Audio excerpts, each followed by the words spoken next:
Tamam qaranglar. Assalomu alaykum. Sizlar bir bitta maylimi? Ha? Mana shu ichida nima bor? Kim topa oladi? Ha? Topa olasizlar? Nima bor deb o'ylaysiz mana shu ichida? Ko'tarib ko'ring. Ancha og'ir, ha? Og'ir narsa. Taxminingiz bormi? Lekin aniq toshmas. Yerga qo'ying, yerga qo'ying. Ichini ochamiz, faqat ehtiyot bo'ling, chaqib olish mumkin. Qani ochamiz. Ichida nima bor ekan? Buning ichida faqatgina pul bor. Miqdori 10 million. O'sha 10 millionni men sizga berib yuboraman. Agar sizni men tanimayman, men podpiskalarimni ham tanimayman. Temur Brat podpiskasini sotib olgan bo'lsangiz. Yo'q, mayli. Men sizga Temur Bratga podpiska bo'lgan bo'lsangiz, men 500 ming so'm berib yuboraman. Temur Brat. Ko'ring. Voy, yaqinlar o'ylatirib qo'yishdi, qaranglar. Yo'q, voy, yo'qmi? Mayli, Temur Bratga podpiska qo'yish sizlardan chiqmasa, xo'p? Joning sog' charchamang.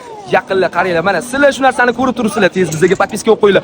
Muhimi u emas, yaqinlar. Sizlar 500 ming aldamanglar. Glavniy bu yoqda 10 million pul yutib bor. 10 million sizlarniki bo'lishi mumkin. Temur Bratni podpiskasini tez sotib olamiz. Temur Bratni podpiskasi nima? Men glavniy akkauntimdan sizlarga podpiska bosishim yaqinlar. O'sha narsani sizlar sotib olsanglar bo'ladi. Telegramdan shuniklar orqali. Qani, sizlarni yaxshi ko'ramiz. Charchamanglar.